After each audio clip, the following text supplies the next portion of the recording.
RBSC Hindi ज्ञान के इस भाग में आप सभी का बहुत बहुत स्वागत है। कक्षा 12 हिंदी साहित्य के अंतर्गत हम कवि कबीर की व्याख्याओं का अध्ययन कर रहे थे। आज हम शेष रहे पदों का अध्ययन करेंगे और यदि आपने अभी तक चैनल को लाइक और सब्सक्राइब नहीं किया है तो अतिशीघ्र लाइक और सब्सक्राइब कर लें। देखिए व्याख्या है। काहे रे नलिनी तू कुम्हलानी। देखिए इस काव्यांश के माध्यम से संत कवि कबीरदास ने कमलिनी के माध्यम से जीवात्मा की ओर संकेत करते हुए उसकी स्थिति को प्रतिपादित किया है। संत कवि कबीरदास कहते हैं कि काहे रे नलिनी, कि हे कमलिनी, नलिनी अर्थात कमलिनी, तू कुम्हलानी, कुम्हलानी यानी कि मुरझाना, कि हे कमलिनी तू भला क्यों मुरझा रही है। तेरे ही नाली सरोवर पानी, कि तेरी नाल तो सदैव सरोवर अर्थात तालाब के जल में डूबी रहती है। जल में उत्पत्ति जल में वास, कि जल में ही तेरा जन्म होता है और जल में ही तू निवास करती है। जल में नलिनी तोर निवास, और जीवन समाप्त हो जाने के पश्चात भी इसी जल में विलीन हो जाती। तोर निवास विलीन हो जाना। ना तली तपती, कि ना तो तेरा तल तप्त होता है, ना ऊपरी आग, ना ऊपर से आग है। तोर हेत काहू कास नहीं लाग, कि फिर तुझे किस बात का कष्ट है, अर्थात तू क्यों मुरझा रही है। देखिए हेत का अर्थ होता है प्रेमासक्ति। यह भी कह सकते हैं कि भला तुझे किससे इतना प्रेम हो गया है कि जिसकी विरहानुभूति के कारण तू मुरझा रही है। कहे कबीर जे उद की समान, उद की अर्थात परमात्मा। अंत में संत कवि कबीरदास कहते हैं कि जो परमात्मा के समान हो गए, ते नहीं मुए हमारे जान, मुए अर्थात मर जाना, हमारे जान यानी हमारी समझ में। संत कवि कबीरदास कहते हैं कि जो परमात्मा के समान हो गए हैं उनकी कभी मृत्यु नहीं होती, अर्थात वे अमर हो जाते हैं। अब देखिए आत्मा के संबंध में संत कवि कबीरदास क्या कहते हैं कि संत कवि कबीरदास जीवात्मा को कहते हैं कि हे जीवात्मा, नलिनी अर्थात जीवात्मा, कुम्हलानी अर्थात कष्ट होना, दुखी होना, कि जीवात्मा तुझे भला किस बात का कष्ट है। तेरे ही नाल ही सरोवर पानी, सरोवर अर्थात ईश्वर, कि तेरा तो मूल ईश्वर ही है। जल में उत्पत्ति जल में वास, के ईश्वर से ही तेरा जन्म हुआ है और तू ईश्वर में ही निवास करती है। जल में नलिनी तोर निवास, और मृत्यु के पश्चात भी उसी ईश्वर में विलीन हो जाती है। फिर भला तुझे किस बात का कष्ट है।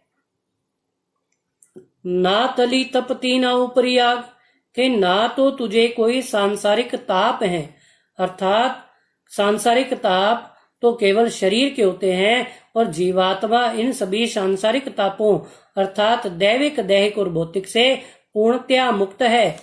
तोर हेतु काहू कास नहीं लाग, कि फिर बुला तुझे किस बात का कष्ट है, अथवा तुझे विषय वासनाओं से अत्यधिक प्रेम हो गया है और विषय वासनाओं के प्रेम के कारण ही तू दुख भोग रही है।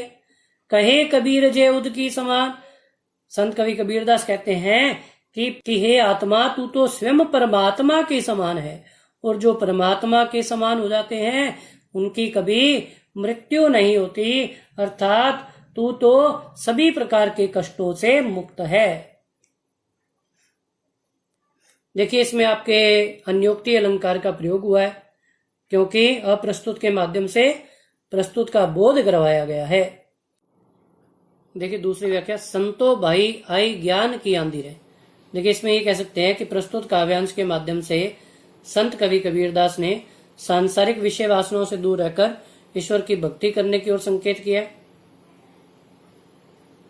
संतो भाई आई ज्ञान की आंधी, कि हे संतो ज्ञान रूपी आंधी का आगमन हो गया है या ज्ञान रूपी आंधी आ गई है। ब्रह्म की टाटी सबे उड़ानी, कि ब्रह्म रूपी पर्दे उड़ गए हैं, अर्थात जिस प्रकार आंधी के आगमन से पूर्व उसकी आड़ में लगाए जाने वाले पर्दे उड़ जाते हैं, उसी प्रकार ब्रह्म और अज्ञानता रूपी पर्दे भी उड़ गए हैं। माया रही न बांधी रे, और माया रूपी रस्सियों के बंधन भी टूट गए हैं, माया रूपी बंधन भी समाप्त हो गए हैं।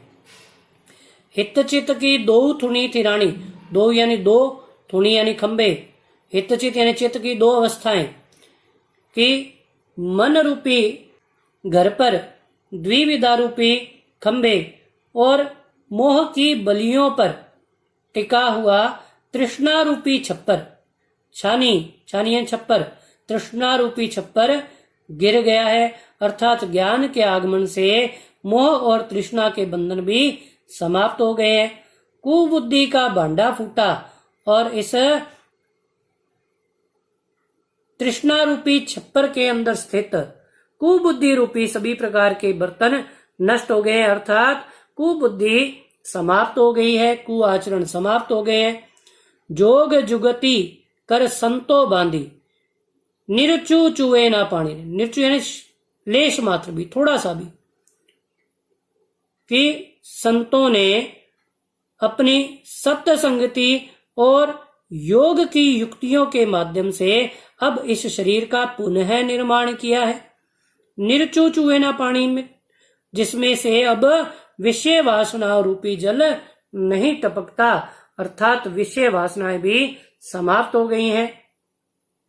कूड़ कपट काया का निक्षय, काया अर्थात शरीर, कि शरीर में कूड़ कपट अर्थात शरीर में विद्यमान सभी प्रकार के दुर्गुण भी समाप्त हो गए हैं, बाहर निकल गए हैं। निक्षय अर्थात निकल जाना। हरि की गति जब जानी, अर्थात ईश्वर की गति का ज्ञान होने पर इस शरीर में विद्यमान सभी प्रकार के दुर्गुण समाप्त हो गए हैं। आंधी पीछे जो जल बूढ़ा, प्रेम हरि जन बीना, कि ज्ञान रूपी आंधी के आगमन के पश्चात आने वाले प्रेम रूपी जल के कारण यह भक्त रूपी हृदय भी अब उस प्रेम रूपी जल में तिक्त हो गया है, अर्थात उसमें लीन हो गया है। कहे कबीर भान के प्रगटे उदित भया तमशीना, संत कवि कबीरदास कहते हैं भान अर्थात सूर्य, कि जिस प्रकार सूर्य के उत्पन्न होने पर, सूर्य के प्रकट होने पर अंधकार का नाश हो जाता है, उसी प्रकार ज्ञान रूपी आंधी के आगमन से अंधकार रूपी अज्ञान पूर्णतया समाप्त हो गया है। विशेष में कह सकते हैं कि ईश्वरीय ज्ञान को अधिक महत्व दिया गया है और सांसारिक विषय वासनाओं से दूर रहने की ओर संकेत किया गया है। आशा करता हूं व्याख्याएं आपको भली भांति समझ में आई होंगी। आगे के अध्याय हम इसी प्रकार अध्ययन करते रहेंगे। धन्यवाद।